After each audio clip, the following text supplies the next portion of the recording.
Rahayu, saudara-saudara sejiwa Tosana Nusantara, jumpa lagi dengan saya Joko Supriyadi dari JS Collection Kris Hadi Channel Jakarta. Marilah kita awali dalam doa bersama. Semoga senantiasa segala yang terindah dan yang terbaik terlimpah untuk kita semuanya. Amin. Kita berada pada tayangan 185. Di sini merupakan isian tentang Q&A yang keempat. Saya membahas beberapa pertanyaan-pertanyaan yang terpilih dari saudara-saudara semuanya. Yang pertama tentang besi sebatang. Kedua, keris berpamor tanpa besi aten. Ketiga, yaitu pamor tangkis. Sekaligus pada kesempatan ini saya akan review keris yang sederhana saja. Karena saat itu sempat ada yang minta, "Mbok jangan review keris langitan terus, yang keris sederhana seperti apa?" Ini waktunya. Baik, kita mulai saja. Kita bicara tentang masalah Q&A yang pertama, yaitu tentang besi sebatang. Kalau kita bicara tentang Tosanaji di Jawa, ada pamor keleng, yaitu adalah keris yang tanpa pamor, atau bisa disebut sebagai pengawak wojo. Itu sebutan orang Jawa. Tapi kalau kita masuk ke sebutan ranah Melayu sana, orang sudah menyebutnya sebagai pamor besi sebatang. Bahkan secara pembuatannya juga memang dibuat dari besi satu batang. Besi satu batang itu ditempa dan dibentuk bahkan tanpa lipatan menjadi keris. Tentu saja kalau tanpa dilipat harusnya kualitas besinya sudah baik. Dan bahkan konon Melayu adalah merupakan suatu tempat pertemuan perdagangan besar, termasuk bangsa Eropa banyak di sana. Makanya sering kita ketemukan yang namanya keris-keris yang sangat luar biasa dari Sumatera.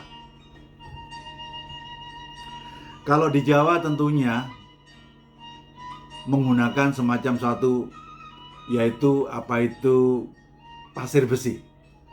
Lah pasir besi, kemudian proses pembersihannya karbon akan lebih efektif dengan melakukan suatu proses penempaan dan pelipatan. Kemudian yang keluar dari penempaan tadi itulah unsur karbon kotoran dari besi. Jadi balik lagi ke besi sebatang. Di besi sebatang itu kualitasnya harus bagus. Bagaimana kalau seandainya besi sebatang itu dilipat lebih bagus lagi? Makanya sering saya jumpai banyak bilah-bilah luar biasa seperti kayak besi hurap dari keris-keris yang ada di Sumatera atau keris-keris Melayu. Namun besi sebatang punya semacam satu kekurangan tentang yang terkait dengan masalah selorok. Seloroknya ada, tapi tidak banyak. Sehingga lebih banyak dari sisi korosi untuk kita melihat dari sisi ketuaan daripada besi. Tapi tetap ada seloroknya. Nah, berbeda dengan besi-besi yang ada di Jawa, karena ditempa lepat dari pasir besi, akhirnya menjadi bersih karena cipratan-cipratan karbon ditempa itu jadi hilang. Ya, seloroknya akhirnya terbentuk lebih jelas dan dia nggak monoton. Makanya kalau Anda ngelihat keris Mojopahit, ada selorok di sor-soran, ke atasnya hilang, di tengah ada, di ujung ada, di tengah ada. Seloroknya sangat-sangat luar biasa jelas kalau untuk keris Jawa. Nah, untuk menjelaskan tentang besi sebatang ini, izinkan saya review keris nomor 8752. Keris sederhana, kerisnya sempono, panjang 32,3. Ini tangguhnya Bugis Sepuh. Inilah suatu contoh yang kita sebut keris yang dibuat dengan material besi sebatang dengan pamor keleng atau pengawak wojo. Kita sebut dengan cara yang ada di Jawa, kalau di sana bisa disebut sebagai pamor besi sebatang. Kalau kita ngelihat dari sisi gandiknya dari gonjonya dari kecil ke belakangnya jadi melebar, kemudian dari ganjeknya turun ke belakang, jelas gayanya adalah tangguh, bugis, sepuh, sempono. Kita sama-sama tahu ketika keris itu bernuansa keleng pengawak wojo, secara filosofi tidak lain tidak bukan untuk perlindungan. Bahkan ada sekelompok pecinta Tosanaji yang keleng ini bisa dipakai sebagai pengganti keris kabudan untuk tujuan keris tindih. Demikian jawaban tentang besi sebatang. Yang kedua, yang terkait dengan pertanyaan keris berpamor yang tanpa besi aten. Banyak orang bertanya, apakah ada keris tanpa besi aten? Lah, tentunya mari kita jelaskan perbedaan dulu antara besi aten dengan besi tapian. Ketika kita ngelolos keris begini, yang di pinggir itu konsisten, berbeda dengan besi yang di tengah. Besi yang di tengah bila ini namanya besi tapian, yang ada di pinggir semuanya itu adalah besi aten. Nah, ini terkait dengan yang kita sebut dengan keris berpamor tanpa besi aten. Kalau kita ngelihat proses pembuatan, besi aten itu sejatinya adalah baja yang kualitas bagus, sehingga proses tempal lipat antara besi dengan pamor sudah dilakukan. Prosesi akhir diselipin baja, kemudian ditempa lagi. Ketika ke gerinda, bagian pinggirnya konsisten. Terjadi perbedaan antara besi yang ada di pinggir dengan besi yang ada di tengah. Yang di pinggir itulah yang kita sebut dengan besi aten. Karena besi aten dibuat dari baja, fungsinya yang pertama lebih sebagai penguat daripada pusoko itu. Makanya jangan heran pusoko Majapahit kalau kita coba tusukkan ke kayu atau apa, kadang-kadang bisa melengkung. Besi Pejajaran juga demikian. Tapi kalau sudah Mataram, besi atennya keker, itu menjadi sangat keras. Sehingga fungsi besi aten sendiri adalah yang pertama sebagai penguat, yang kedua sebagai untuk mempertajam. Kenapa saya sebut yang namanya besi aten itu banyak dilihat pada keris-keris Mataram? Karena sebenarnya sebelumnya kita belum mengenal perbedaan besi dan baja. Padahal baja itu bagian daripada besi. Hanya pengaruh di era Mataram akibat daripada bangsa Eropa. Akhirnya kita bisa melakukan suatu pemurnian membedakan antara besi biasa dengan besi baja. Sehingga kalau bicara tentang keris-keris yang tua, justru tanpa aten. Nah, untuk mengetahui itu keris itu tanpa aten atau tidak, Anda bisa melihat pada gandik di sini. Kalau gandik ini semuanya adalah lipatan besi dan pamor saja, tidak ada di tengahnya yang merupakan suatu besi atennya. Lah, ini adalah keris yang tanpa besi aten. Jadi ini saya ambil satu contoh keris Parung Sari 35,5. Nampaknya pamornya kebak tapi banyak rongga-rongga dan banyak titik-titik. Akhirnya saya sebutnya adalah pamor Wosuta. Keris-keris tanpa besi aten masuk kategori keris-keris yang sepuh. Saya lebih melihat ini adalah keris Majapahit, apalagi didukung dari aspek gonjonya juga.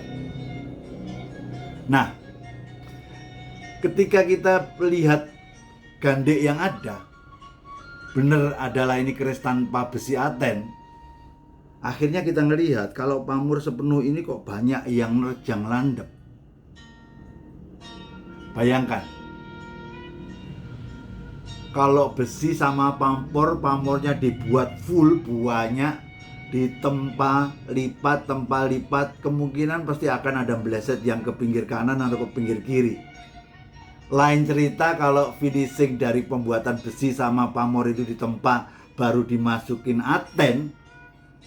Lah, yang besi braten itu kalau sampai nerjang landep, ya menurut saya kualitas seninya kurang. Tapi kalau keris sepuh, apabila ada yang nerjang landep, menurut saya menjadi bukan masalah. Jadi itulah gambaran saya tentang adakah keris yang berpamor tapi tanpa besi aten. Karena kalau tanpa pamor akan kesulitan untuk melihat keris ini berbesi aten atau tidak, karena hampir semuanya sama.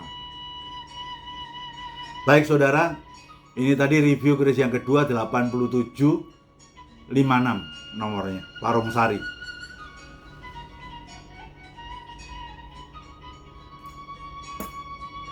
Kita masuk ke penjelasan yang ketiga, yaitu tentang pertanyaan pamor tangkis.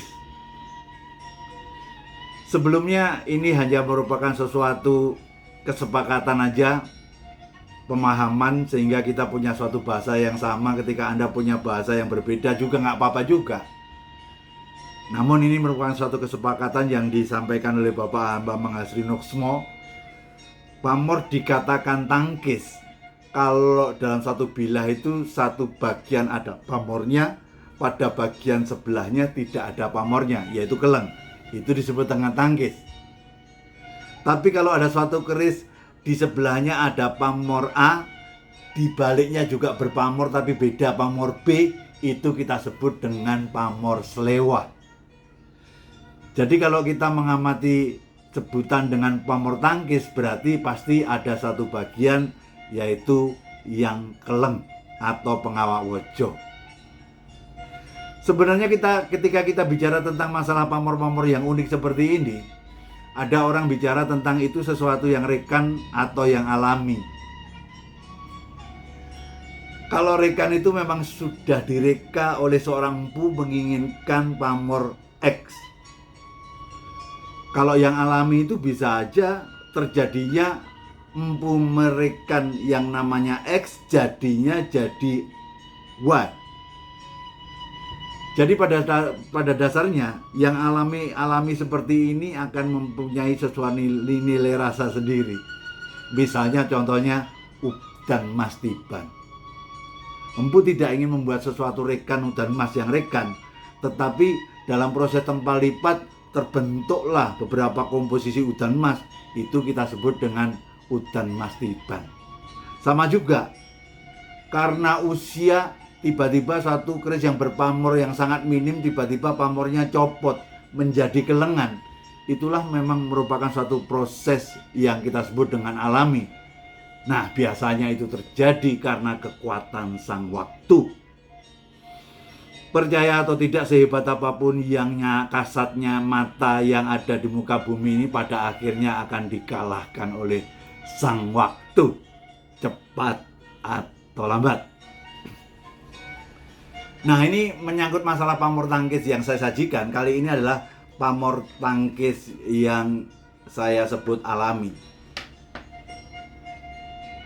Karena kalau kita lihat pada sisi ini, semua keleng, plong. Tapi kalau di baliknya ini, Anda lihat ada guratan pamor seperti kayak Pulau Tirto. Dengan besi oval nampak ini seperti kayak keris Sriwijaya, dan menurut saya ini adalah keris temuan. Jadi ini adalah pusaka temuan Panimbal dengan panjang 32,3 dengan pamor tangkis. Di sisi satu adalah Pulau Tirto, di sisi satunya adalah keleng. Berarti keleng senantiasa untuk perlindungan, Pulau Tirto lebih ke arah untuk kesejahteraan. Dan ini dapurnya Panimbal untuk senantiasa mendekatkan diri kita dengan pimpinan kita, agar kita mendapatkan suatu kepercayaan yang lebih. Seperti saya katakan di depan, sesuatu yang alami, misalnya udan mas tiban, atau mungkin pamor tangkis yang alami, karena yang itemnya terbentuk karena yang kita sebut dengan pamornya sudah copot, Bagi saya itu mempunyai nilai rasa tersendiri. Karena pembentuknya adalah Sang Empu Semesta Raya ini, yaitu Tuhan yang Maha Kuasa. Bagi saya, seorang empu bisa merencanakan dengan seksama dengan merekan sebuah pamor tertentu pada bilah garapannya. Rencananya pengen membuat pamor A, bisa meleset jadi B. Apakah itu menjadi sesuatu yang jelek? Menurut saya tidak. Justru itulah kehendak dari Sang Empu Semesta Raya, Tuhan yang Maha Kuasa. Biasanya itu lebih mahanani. Demikianlah saudara-saudara, pada tayangan 185 saya bahas 3 pertanyaan saudara-saudaraku semuanya. Semoga bermanfaat. Dan senantiasa teruslah belajar Tosanaji, bukan untuk menjadi ahli, hanya sekedar untuk menumbuhkan rasa cinta kita pada Tosanaji. Dengan memiliki, semoga tingkah laku kita berubah, semakin menjadi turun egonya. Jayalah budaya Tosanaji Nusantara. Pastikan budaya ini menjadi tuan rumah di negeri sendiri. Kalau bukan kita, siapa lagi? Kalau tidak sekarang, kapan lagi? Tidak ada suatu kelanggengan dalam kehidupan ini, termasuk kehidupan kita dalam peran perjalanan kehidupan yang terlahir di Nusantara. Bumi yang dipijak, langitnya yang dijunjung. Pasti ada semacam suatu maksud kita terlahirkan di Nusantara ini. Salah satu tujuannya adalah untuk mengangkat langit Nusantara ini. Yang saya bisa lakukan hanya dari budaya Tosanaji, itulah ikhtiar dan niat saya untuk membuat Tosanaji semakin berkembang dan lestari. Rahayu, rahayu, rahayu sagung dumadi. Nuwun.